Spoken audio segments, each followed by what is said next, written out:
Hello there. I'm Pickle Rick! Let's do it, guys! Right. It's morphin' time!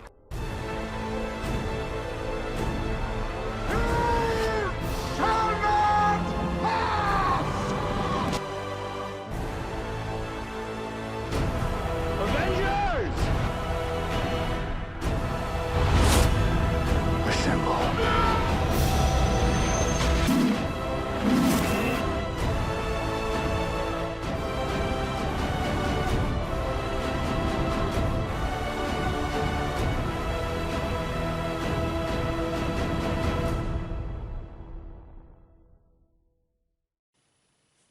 What's up, guys? Welcome back to another episode of Geek Culture Talk, and today we're going to be talking about the latest Marvel movie, Black Widow. So, yes, very long time coming, this movie. Like, they were making it, like, we heard this all the way back in 2019. It's supposed to come out in May of 2020, and then, of course, pandemic happened, delayed a lot, so we finally got it now. So, yeah, long wait, I said it twice, damn it.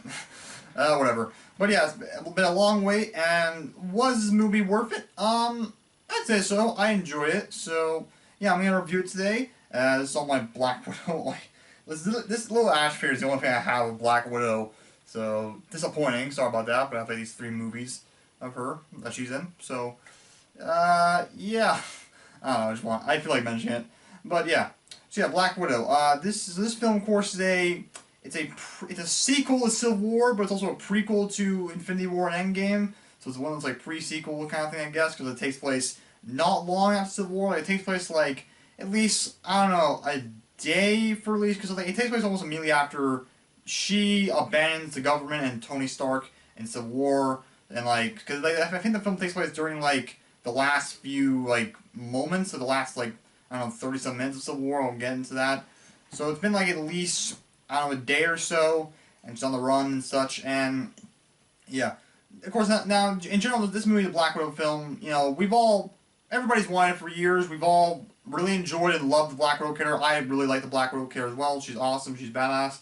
It is surprising that it's taken this long for them to make a Black Widow movie. I mean, like, considering how popular of a character she became and how major of an actress Scarlett Johansson's become, like, you think Marvel would try and seize that opportunity to make a Black Widow movie, but no, we got one like a full decade after she was introduced, and you know, a lot of people think that, or a lot of people feel that this is probably a little bit, like, a lot of people think it's cool that we finally got the film, but it's a little too late now, because of course she's now died in Endgame, so I feel it's a little, almost not purposeful to have a Black Widow film after, you know, her story's coming to an end and such. And Thomas, who like co-hosts the show with me, he had suggested the idea that why not instead they did a Black Widow film instead of Captain Marvel, because this would have helped to give more like story and like help end her story in Endgame when she dies, which like, is definitely a good point to make there. I wouldn't mind that. For me, and you know, you probably may have noticed this if you've watched my reviews for my weekly reviews of all the Disney Plus Marvel shows like WandaVision, Falcon Winter Soldier, and Loki currently. And you'll probably notice it also when I review the other upcoming Marvel films this year, like Shang-Chi, Eternals, and Spider-Man.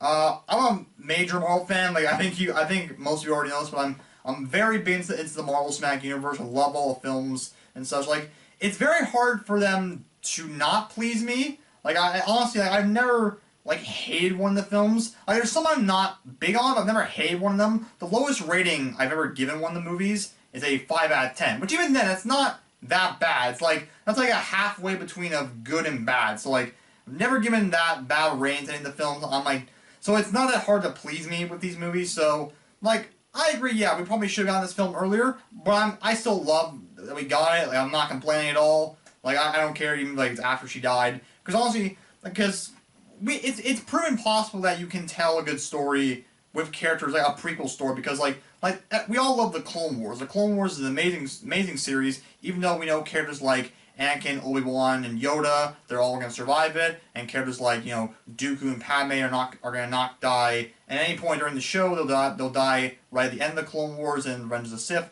Even when season 7 of the Clone Wars came out, we had Rebels come out before then, so like we knew characters like Ahsoka, Rex, and Maul, they would make it out of the show alive in the final season. But still, as long as you can tell a good, interesting story and it's fun and just compelling, you know, a prequel can work despite the fact you know the outcomes of these characters in that story. And for the most part, I'd say this was a fun, entertaining film. I liked it. Like, it was alright. It was alright good. It was entertaining for me. The story itself was like not the strongest. It was a little weak, but it wasn't bad. But like, it was not the strongest it could have been. So like, yeah, kind of going against what I just said about the whole. As long as there is a compelling story, which yeah, the story, like I said, is not that great. It's nothing too special, but I think there's still like some good, interesting, and fun stuff in this film that makes it worth watching and makes it engaging to watch for me. Like, yeah, there was no point in the film you thought, what's going to happen to Black Widow? You know she gets out of it fine. But so I think the film was very fun and engaging. I think so, yeah. So where do we begin properly with the film? I mean, like I said, the story is like not... What really sells this film and works very well is the cast of characters. The new cast of characters we were introduced in this film are all very great characters. A lot of them are very fun. Of course, the standout character from this film is, of course, Yelena Belova. Did I pronounce that right? Yeah, Yelena Belova. Yeah, it's Belova. Yelena Belova, played by Lawrence Pugh. She's a great new addition to the cast, to the Marvel Cinematic Universe. She's very, like, fun and, like, interesting. Of course, Florence Pugh, I've seen her in a few things beforehand. The first thing I saw her in was Fighting With My Family, that film about, that WWE wrestler Paige. And I also saw her in the film Little Women. So she's able to tell... Like, in Fighting My Family, she was very, like, funny and like, charismatic, and Little Women... No, what?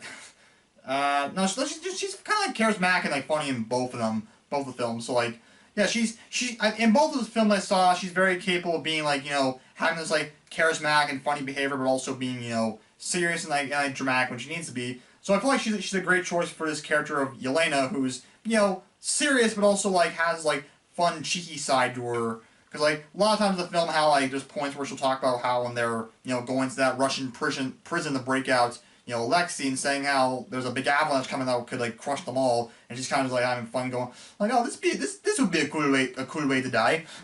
Or, like, then later on in the film, when she has, like, they're about to cut open her brain, like, do examine it, she's like, this is not so a cool way to die. So I think she's a very fun character. I enjoyed her quite a lot. And also speaking of Lexi, the Red Guardian, played by David Harbour, also a great character. Love David Harbour. He's a great actor. I'm still disappointed that he was cast as the Red Guardian though, because I think he's literally a perfect casting for the Thing. Like, I think a lot of people share that sentiment. Like, I think he would have been a perfect Thing, but so long as him sucks. I mean, I'm glad he's still in the MCU. He's a great actor. He's like great in Stranger Things. I liked him in Hellboy. I know a lot of other people didn't like the Hellboy movie, but I'm not a hero there right now. Yeah, I thought he was a great fun addition. He's very funny, very comedic. He's very goofy and silly. Just overall great character in the film. Then there's also Melina, who's played by Rachel Weisz, who in the comics she's a character known as the Iron Maiden, who that's not what she becomes in this film. I will say she's like the weakest out of this like core group of characters in the film. She's not the most compelling. Like, she was kind of like just, I don't know, kind of like there, not like there. She's sort of purpose in the plot, but she was very fine.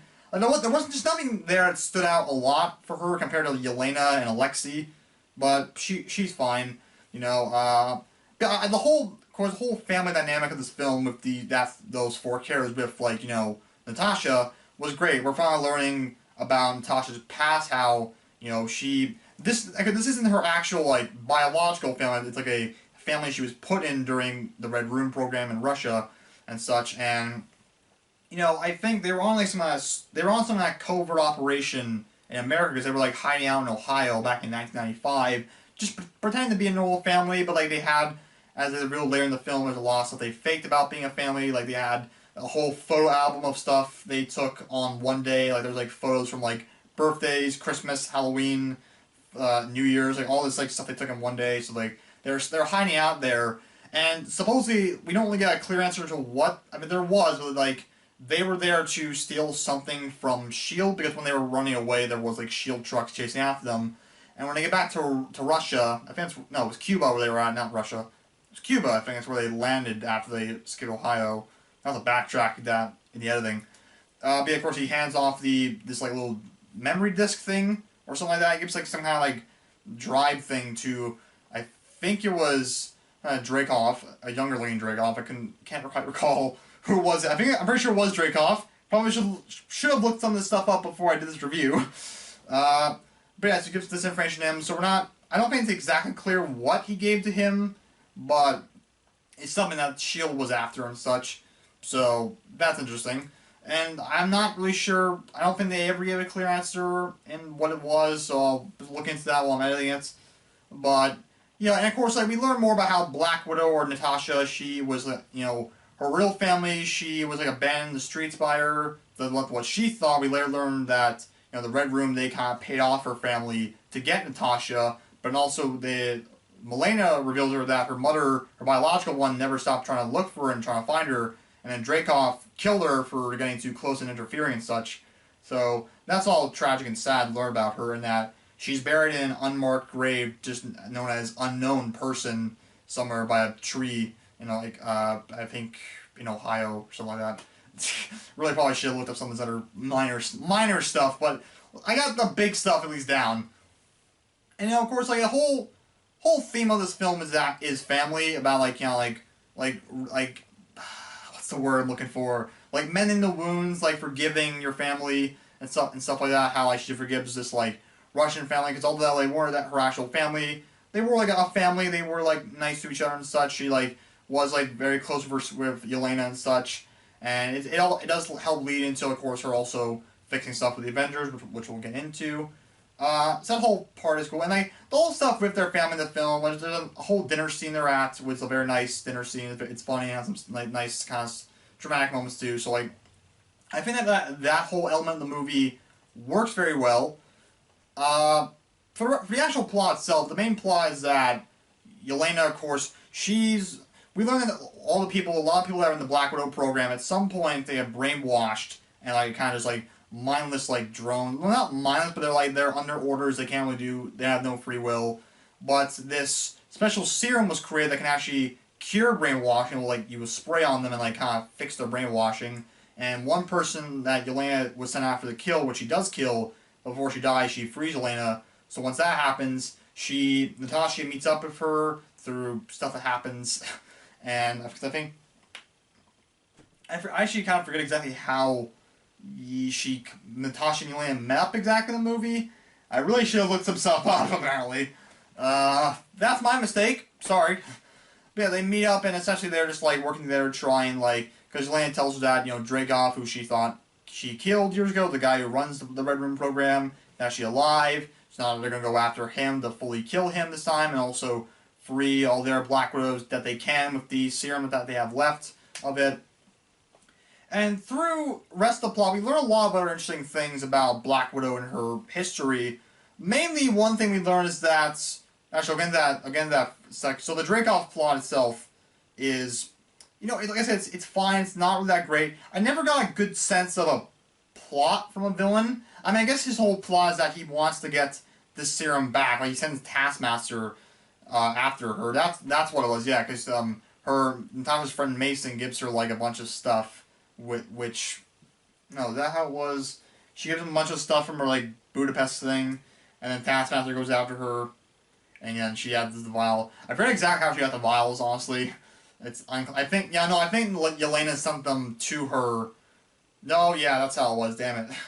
Oh, yeah, I remember, so she put them in her Budapest safe house, and then Mason grabbed...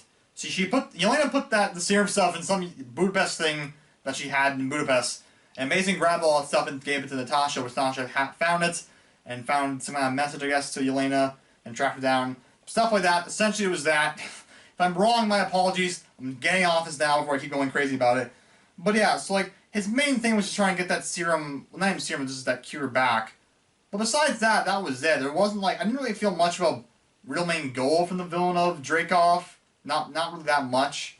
And to talk about Dreykov and his whole tie with Black Widow, besides just the Red Room stuff, and it's cool. I've recently learned also how, like, Loki actually name dropped Dreykov and his daughter back in the Avengers, because Natasha, because again, one thing we also learned in this movie is that we finally learned what Budapest is, what that mission was with her and Clint, but they don't show it, unfortunately, which is one of my big problems with the film. Like they talk a lot about what happened in Budapest. Budapest basically was Natasha's like initiation, not initiation, but like her test to prove to S.H.I.E.L.D. that she's no longer a like this like Red Room Russian spy. She's defecting to their side.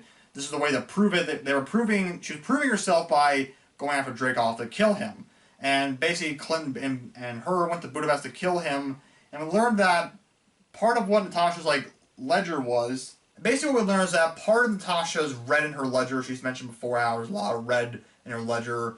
We learned part of it was that she used Dreykov's daughter to track, she used his daughter as like bait to like lead her to Dreykov, where she would follow her, and once she came to a house where they assumed Dreykov was there, and once she knew that this is where her father was, they then bombed the place, killing Dreykov and also her daughter. So she had to unfortunately use her daughter, an innocent little girl, to kill Dreykov, which like is very dark. Certainly, I was very much uncertain how to feel about that. Like it was, it's like, I mean, I guess that added a lot to why she really wants to like clean out her ledger, why it's so red and such.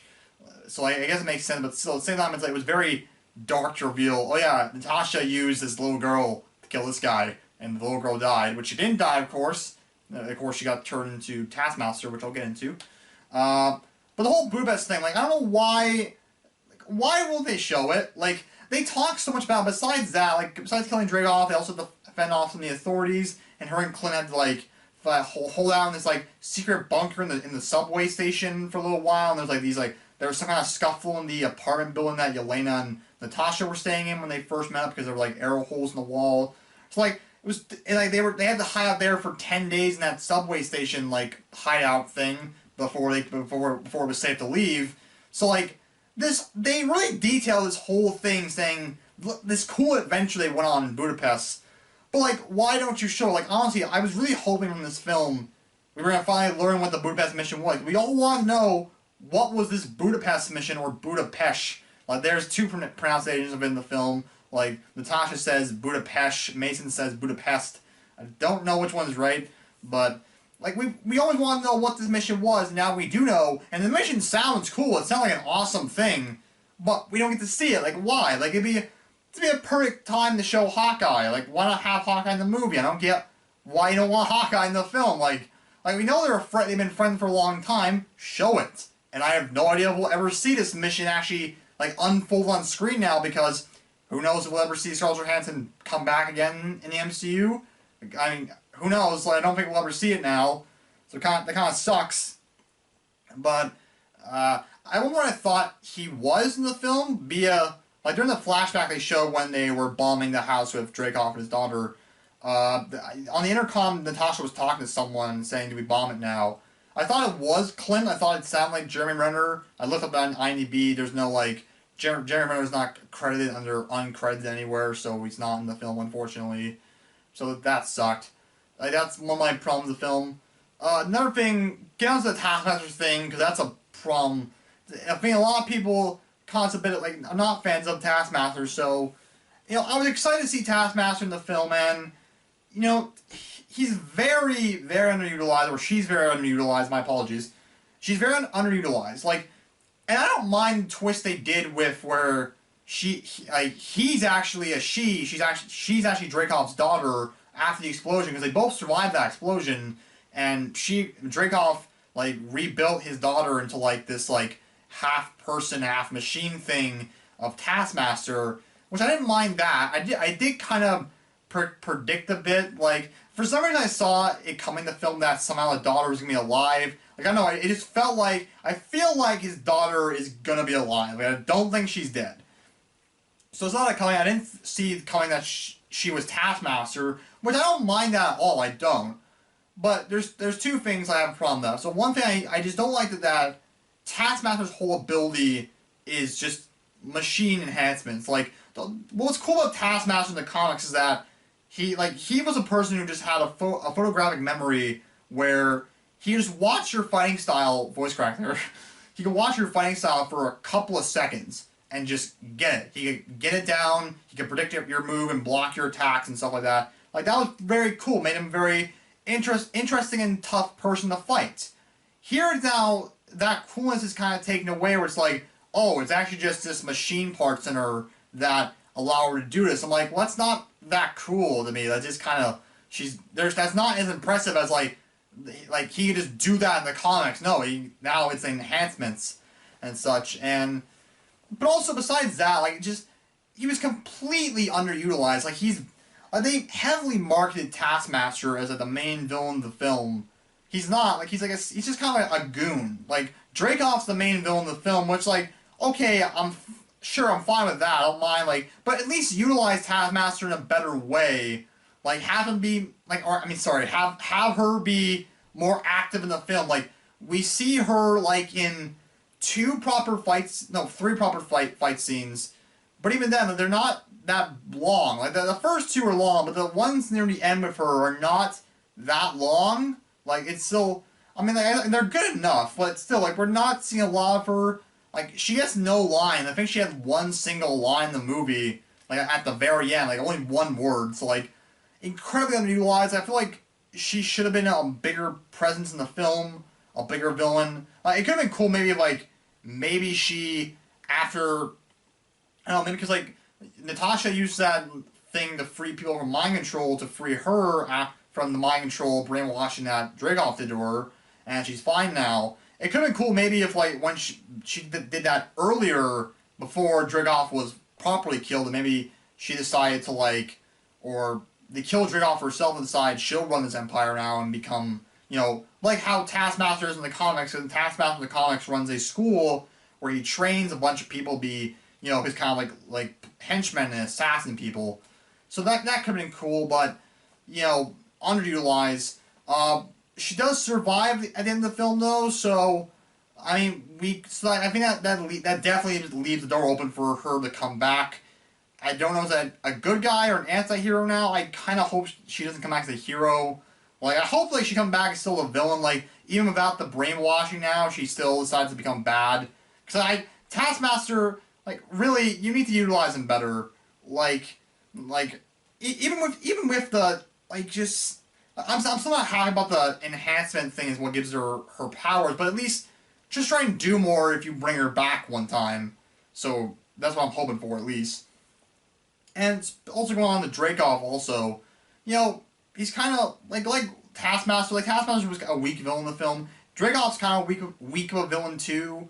Like, I mean, the performance from Ray Winstone is good, but, like, he's just not, like, it's not interesting. Like, he's a scumbag of a villain, but he's just not that compelling to me. Like, he's on screen for, like, a little bit near the end, really, and just like, alright, I get he's, like, a dick, but, like, it's not that interesting to me. Like, he's just kind of, like, another generic villain a little bit, so, I don't know, he's not that impressive. It's all he kind of is, and he's dead now for sure.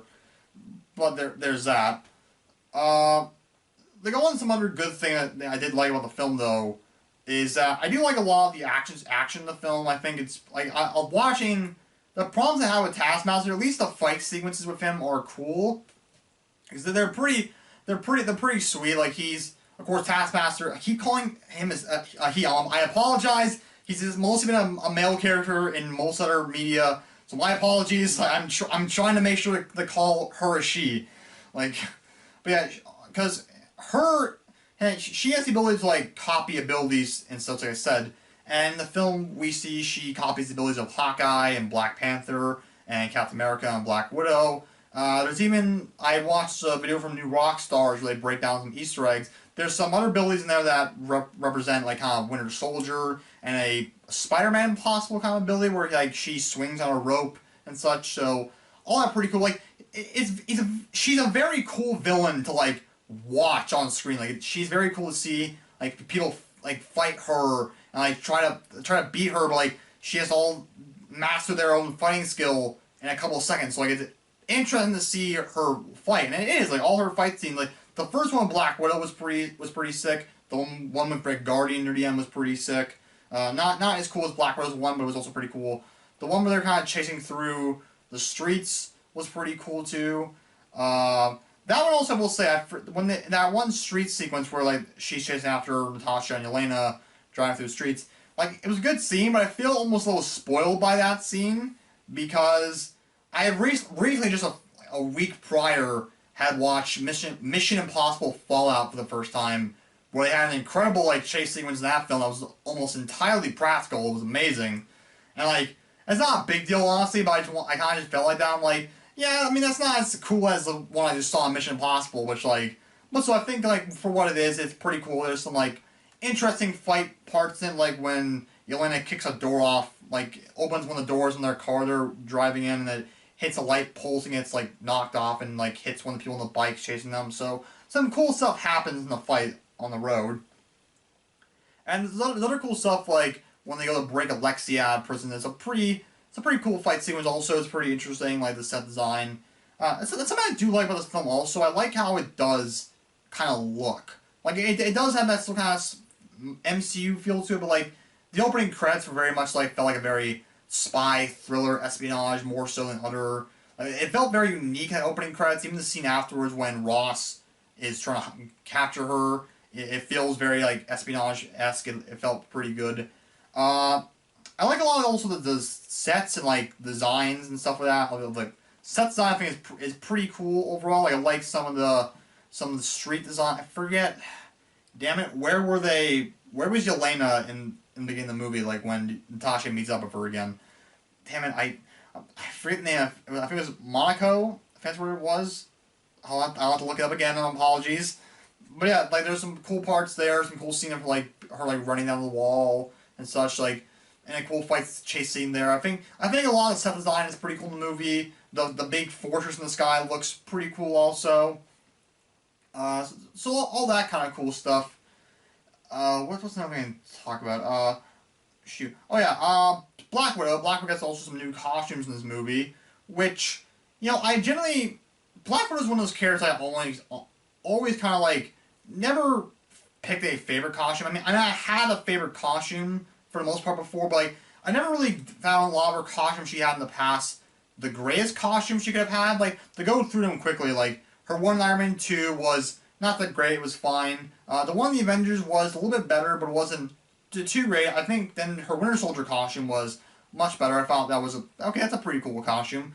Her one in Age of Ultron was also pretty cool, though there probably was a bit too much like glowing blue light effect on it, but it was still a good costume. Her one in Civil War was probably like the one that was getting the closest to like looking like a good Black Widow costume. Like, all right, that looks pretty good. And then you have her one that was Infinity War, which was actually the jacket that Yelena had, where we had some backstory on that, where basically Yelena, once she got, you know, free control of her mind, she bought this like jacket for the first, she finally bought something for herself under her own free will for the first time. And it's this jacket with a lot of pockets and such, and like she really enjoys it. And she has Natasha admit it's a cool jacket too. At the end of the film, she decides, well, if we're separated now, I'll give you my jacket. I know how much you like it. It's my intent to have Russian accent. And she keeps it inside as a kind of memento from Yelena, and also because like to show their wounds have healed, they're like closer again and such, and you know she wears it during Infinity War. So and that is a nice way to at least like connect the two films to show, you know, where that comes from and how that does tie together a way. So that's nice. But of course her Endgame costume was like, I feel like when we were getting the closest to getting a really good like Black Widow costume, because like there was a lot. I think it looked pretty cool there, with like some stuff like the belt and like detailing on it in that film. I feel like her costumes are at her best in this movie. Like that one white winter costume was like a really nice costume. I liked how it looked, really popped and just looked really nice on screen. And then her other costume she gets from Melina is personally I think my favorite of her like costume. It looks, I love the detail on the suit with like some of the black and gray. Like, you know, her wrist gauntlets look cool, her belt looks cool. I'm glad there's a lot more like gold in there. It helps it pop a bit more. Like I feel like that is her best costume. Unfortunately, we'll never see it again probably because like we're not gonna see Natasha again. But yeah, I feel like is her best costume here. It was pretty good. What else to talk about? I'm trying to think of what else to say. Of course, I guess we're gonna get into the ending of the ending of the film. So the film ends, and surprisingly, I was surprised by how little, like, almost none of the main characters died. Like, besides Dreykov, everyone kind of lived. Like, Yelena lived, Melina lived, Alexei lived, Dreykov's daughter lived, whose name escapes me in the moment. Maybe I should look it up right now, quickly. Antonia, so that's her name. So, now I know it, that's good. But yeah, so, like, no one died, which I was surprised by, which, like, leaves the door open for everybody to come back. I mean, we know Yelena's come back, I'll get into that. But it's possible they could come back in another Black Widow film. I mean, the director of the movie, she teased that there is the possibility to do a sequel Black Widow movie. Of course, without Scarlett Johansson's Natasha, because, you know, she's dead now of the character. So, like, this was probably the last time we'll ever see Natasha. Possibly, you never know. I mean, we could see her Natasha in the What If series, maybe, but, like, as for Scarlett Johansson proper, it's probably the last time we're seeing her as the character. But she said that the potential to do a sequel film with, like, the new characters in this movie is possible, and I do see that happening. I would like to see a sequel movie happen with, like, these characters. I think it would work very well. We could learn maybe more what they were doing in the 2 years between Infinity War or even during Endgame. Because they never showed up during Endgame. No one called on them for help, which probably no one knew who they were, so that makes sense why. But still, I would be curious to know what they were doing in between that time, or maybe after that time, who knows. There's definitely the potential to do another film with them. I think I'd be down for that. And of course, they all leave, and all their Black Widows they freed, they go with them, and they take also Antonia. And so presumably they are now all working together on the side of good, possibly. Maybe not, though, because of what we learned about Yelena. And then, of course, film ends like with Black Widow. She cuts her hair and goes blonde like it is in Infinity War. And then Mason gives her a jet for her to fly off in to go free the other Avengers from the prison, from the raft in Civil War. Which, to me, that means that, so, like I said earlier, the film starts, I think, maybe a day or so, or maybe like not that long after she went on the run, after when she left in her last scene during Civil War, and then so I think most of the film takes place in like the third act of Civil War. I think the entirety of the film takes place during that third act in Civil War, probably, or for the most part at least. And then the film, like, once after, like, you know, Natasha changes her hair color and goes blonde and cuts it, you know, it jumps to 2 weeks later after, like, you know, the big climax of the movie. And so I guess, like, that means, my speculation, because she says that her friends are still in jail, so unless, like, I mean, maybe for all she knows, Steve Rogers already got them out before she gets there, so she goes there and finds them not there. She's like, oh, they're gone already. But I doubt that, so I'm assuming that the ending scene of Civil War, when, like, you know, Tony returns to the compound and, like, receives, like, Cap's letter and his, like, little, like, you know, flip phone and such, and we see him break his friends out of prison. That's probably happening in the 2 weeks. That probably happens 2 weeks after, you know, the big fight at the end of Civil War between Cap and Tony. So this is probably happening then too. So Natasha goes off, probably gets Cap, which that makes sense now because there always was that kind of speculation about how exactly did Cap get into the prison. I'm not sure there was speculation, but now there's more validity to that. Like, yeah, Cap had probably helped him from Natasha. They had that jet, that's how they all got away, so that makes sense. So that's cool. And the film ends, of course, and then we get one after credit scene where we see Yelena. It's a jump forward in time a bit. It's either 2023 or maybe 2024 now. Yelena is visiting the gravesite of Natasha, where we see a bunch of, like, photos and, like, stuffed bears and flowers there. I want to know what a lot of those photos are. I couldn't tell what they were. But she's visiting at the grave, and it's like, it's a gravesite similar to what they described where her mother was buried, so she's probably buried near her mother. And to our surprise there, when Yelena's there, like, just like saying, like, you know, just like, what's the word I'm looking for, goddammit? Just like paying respects to her sister. Jeez, I'm bad right now. And she got a dog also. She said earlier in the film she wants to get a dog now. She has free will. She got one. That's nice. Of course, big surprise, she's visited by Valentina, the character we met during the Falcon Winter Soldier, who, of course, approaches John Walker in that series, and he takes on and gives him the identity of U.S. agent now. They did say this was when we were supposed to first meet Valentina, not in Falcon Winter Soldier, because, of course, this was supposed to come out first, then Falcon Winter Soldier, but, of course, delays happened, so it didn't happen that way. I think a appearance of Falcon Winter Soldier was a better introduction to the character anyways. Like, I'm not sure if they added her into Falcon Winter Soldier after the fact, like after they realized, okay, Black Widow's not going to come out like when we originally intended, so maybe we're just going to change it a little bit, so introduce her earlier. Maybe not, I don't know. But in that show, like they properly introduce her, that she walks up, or like a slow pan showing, like giving a proper introduction to who she is, so I think it works better there than it does here, because here she just kind of shows up and is like, hey, I'm back. So, there's that. And we'll learn that Yelena has been already working for her for a little bit now, and such, so that's interesting.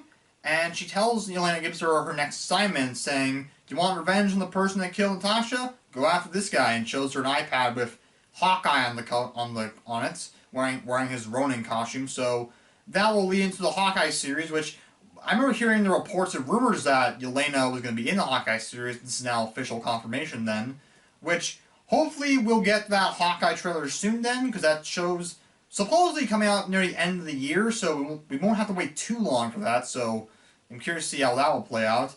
But I'm wondering what the purpose behind that is, because, like, why is Valentina asking Yelena to go after Hawkeye? Because we know he has nothing to do with Natasha's death, like he didn't. Plus, I'm assuming, like, she's probably doing that to pit her against him for some nefarious reason. But also, I want to know, what does exactly the public know about Natasha's death? Because, I mean, they know she's dead, but how do they exactly know, like, what did the Avengers tell the public about her death? Like I can't imagine it'd be an easy thing to explain that. Yeah, so she was on an alien planet with Hawkeye. They had to, like, sacrifice one of themselves to get an Infinity Stone and such. Like, it's I don't know. So, but yeah, she's definitely, like, just playing Yelena, telling her, like, to go after Hawkeye and pitting her against him for some nefarious reason. Speculation that maybe Hawkeye did something that interfered with her business before. It's possible, we have no idea what's happening until that show comes out, so... But I'm curious by that. I'm intrigued to see what will happen with that, but... I mean, two things also. First off, they gave Natasha a gravesite now, so I know there's a lot of backlash from Endgame saying, where's Natasha's grave? Finally got it now, so... And I think it's meaningful, it works well here, burying her near where her actual mother's buried, so I think that works very well. That's good. Good on you guys, Marvel. And also now, Valentina, she's supposedly possibly setting up the Thunderbolts, possibly, and I know there's a lot of rumors about we might get the Thunderbolts at some point, and this possibly could be that, because U.S. Agent, I know he led the Thunderbolts at one point in the comics. He's on the team now. Yelena's already on the team. There's speculation that maybe Zemo and the Abomination might be on the team. Who knows? But they're definitely building to something, so I'm curious to see what that could be. So that's exciting. To go over a few other things also I wasn't too big on the movie, or not a fan of, or just having complaints about. The character Mason felt very random. Like, I know he was kind of a character there to, like, help out Black Widow, like, give her, like, oh, here's a temporary home for you to hide out in for a little bit, which only has power that will run for 6 hours, so my apologies, he didn't mention that to her. And also gets her a helicopter for Yelena to go to Russia, and also gets her that ship at the end. But there's not really a good backstory behind how she knows Mason. Like, they're not... I'm assuming maybe it was back before she joined S.H.I.E.L.D. I don't know. Like, there's no real indication about how they know each other. Like, it's very odd. I don't know, and I doubt we'll probably see Mason again. I mean, we could, but I don't know how likely it is. Another thing also I had a bit of an issue with is... So, I mean, in Marvel films, not usually, they always have comedy or some kind of humor in the movies, which I'm fine with. Sometimes there are not. There's sometimes there's a joke there where there shouldn't be, but for the most part, like almost all the time, I think the humor works very well.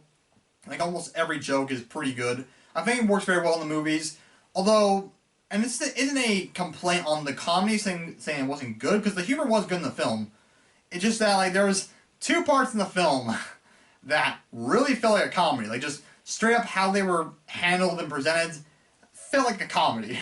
So there's one scene when they were taking, Alexei, Natasha, and Yelena, they were flying to go meet up with Melina, and, Yelena looks at the helicopter and says there's not a lot of fuel left to even get there, and then Alexei's like, oh, no, it's fine, it's enough to get there. And she's like, I don't think so. They're like, no, it is. And they do get there, but it still crashes, and, like, it's like literally how it's edited, where it's like, don't worry, we'll get there with that amount of fuel left. cut to the next frame, just like the helicopter just crashes on the ground. Like, not like a big crash, it's like, just falls down and goes, poof, just a crash like that. And I'm just like, okay. And there's another part when, like, because Melina contacted the Red Room and such, and to come to their house to capture the others. But it was, she did that, but then they decided, no, I'm on your side now, so it was all a ploy, they had a plan in place. But when they go there, they shoot Alexei with, like, a tranquilizer dart, and he just yanks it out, with, like, and he goes like, huh, is it the best you can do? And they shoot him, like, with, like, 12 more, and then he's just, like, just looks at himself, he's like, ugh, and just falls down to the ground, knocked out. And those are the two single jokes in the film, and I'm like, that really felt like a comedy. The timing, the editing, felt like you would see in a comedy, like a straightforward comedy. It was kind of, I mean, they were funny, but it was kind of ridiculous. I'm like, really? It felt very straightforward like a comedy. What else? I mean, the comedy, the humor overall was pretty good. Like I said, Yelena has a lot of fun moments in the film. The funny moment in the film when, like, Alexei's talking with, like, Natasha and Yelena on the helicopter, and they start talking about how the Red Room sterilized them so they can't have kids, but then, which we know about from Age of Ultron, Natasha said that back then. But they go into much more detail about what they do, how they really sever that part of the body that causes them to get pregnant, and get really detailed about it, and, like, Alexei gets grossed out by it. Like, it's a pretty funny scene. So the humor does work in the film. It's good. It's just those two scenes felt like a real comedy. I'm like, okay. But, yeah. Overall, the film, I gave it a 7 out of 10. Like, I was close giving it a 6 out of 10, but after I thought about it for a couple seconds or a few minutes, I was like, no, it's a 7 out of 10 for me, honestly. I did enjoy, like it's, like I said, it's not hard to not please me with Marvel films. I generally like most of them, so, like, this one I did enjoy.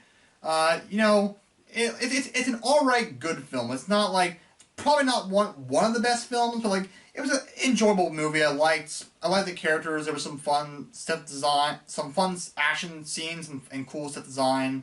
Problems, yes. I wish they showed the Budapest mission. The villains are weak and a little bit underutilized, and some other things with, like, Mason and those two bits of humor. But overall, I liked it. I enjoyed it. I'm glad we got this Black Widow film. I think it works very well. So, yeah. But yeah, that's my thoughts on the movie. Tell me in the comment section down below, what did you think of Black Widow? And so, yeah, stay tuned for, because the next episode of Loki, the final episode of Loki this season is coming out also this Wednesday. So, stay tuned for my review for that, so it's going to be good, hopefully. But yeah, I'll come back to review the other Marvel films when they come out later in the year, like Shang-Chi. So, yeah. See you guys later. Tell me what you thought down below. And I'll see you guys later for another episode of Geek Culture Talk soon in the future, and any more videos. So yeah, I'll see you guys all later. Goodbye.